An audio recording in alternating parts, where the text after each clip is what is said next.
श्री शिवाय नमस्तुभ्यं। श्री पंडित प्रदीप मिश्रा।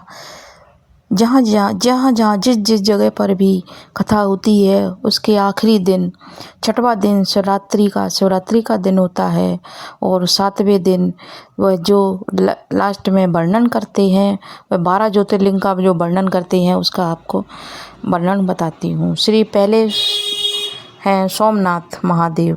चंद्र की काया के रोग का भगवान शिव जी ने समाप्त कर दिया था तो शिव जी का नाम सोमनाथ हुआ और यह सोमनाथ महादेव शिव जी के विराजमान हुए। दूसरा है सदानंद कार्तिकेय रुष्ट होकर चले गए थे और शंकर पार्वती उन्हें मना कर लाए थे तो शिव पार्वती वहाँ पर विराजमान हुए। तो दूसरे हैं मल्लिकार्जुन शिवलिंग। और तीसरी आती है दूसरा नाम के राक्षस का भगवान शिव ने संहार किया था। इनका नाम काल आदिपति बनकर किया था। उनका नाम था महाकाल। महाकाल के रूप में विराजमान हुए थे।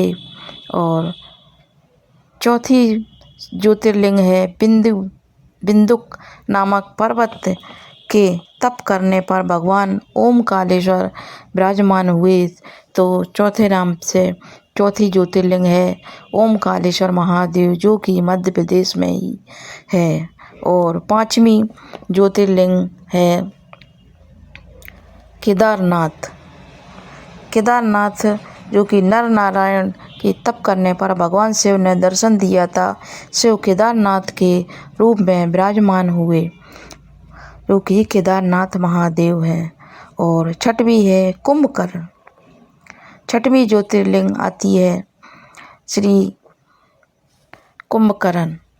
कुंभकर्ण के बेटे भीमा का भगवान ने संहार किया था जो उससे भीमा शंकर के रूप में विराजमान हुए। और अगली ज्योतिर्लिंग आती है श्री काशी विश्वनाथ। काशी विश्वनाथ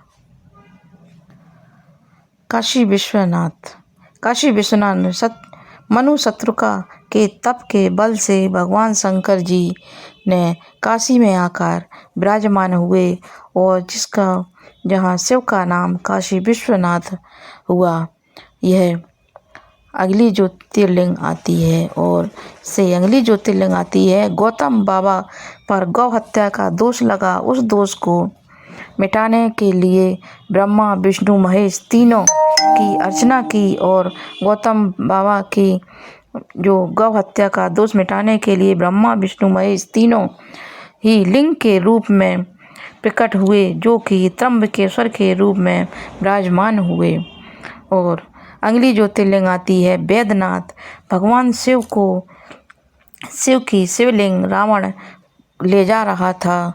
ले जाते समय उसे लघु शंका लगी तो शिवलिंग को बीच मार्ग में उसने रखा और फिर वह वहाँ से नहीं उठी। वहीं भगवान बैद्यनाथ विराजमान हो गए थे। अगली ज्योतिर्लिंग आती है दारुक नाम के असुर का संहार किया था। भगवान शिव ने दारुक नाम के असुर का संहार किया भगवान शिव ने किया था तो नागेश्वर के रूप में विराजमान हुए। नागेश्वर ज्योतिर्लिंग विराजमान हुई। और भगवान राम ने लंका की चढ़ाई करते समय एक ज्योतिर्लिंग का निर्माण पूजन अर्चना की थी जो कि रामेश्वरम के रूप में विराजमान हुए थे जो कि रामेश्वरम ज्योतिर्लिंग है। ऐसे ही घृष्णेश्वर ज्योतिर्लिंग। जो अब अगली ज्योतिर्लिंग आती है घृष्णेश्वर जो कि सुधर्व नामक के ब्राह्मण की पत्नी घुष्मा जिसका बेटा सुधिया को दे दिया था और जो कि घृष्णा का नियम था वह कभी टूटता नहीं था घृष्णा का।